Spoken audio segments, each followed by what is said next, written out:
ఉన్న రైతులకు అండగా ఉండాలని బీఆర్ఎస్ అధ్యక్షుడు కేసీఆర్ సంకల్పించారు.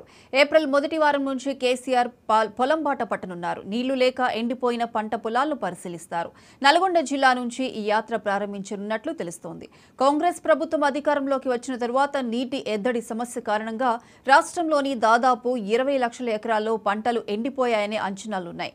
ఒకవైపు సాగునీరు అందక చేతికొచ్చిన పంటలు ఎండిపోతుంటే మరోవైపు ఇటీవల కురిసిన వడగండ్ల వానలతో లక్షల ఎకరాల్లో పంట నష్టం జరిగిందని బీఆర్ఎస్ నాయకులు ఆవేదన వ్యక్తం చేస్తున్నారు.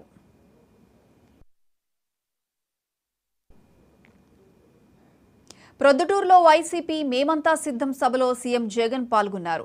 ప్రత్యర్థులంతా ఒక్కటై తనపై యుద్ధం చేస్తున్నారని జగన్ అన్నారు. చంద్రబాబుకి శవ రాజకీయాలు, కుట్రలు అలవాటేనని విమర్శించారు. తనపై యుద్ధానికి కలిసికట్టుగా వస్తున్నారని, అది చాలదన్నట్లు నా చెల్లెల్ని కూడా తీసుకువచ్చారని ఆయన మండిపడ్డారు. ఒంటరిగా పోటీ చేసే ధైర్యం ఒక్కరికి కూడా లేదని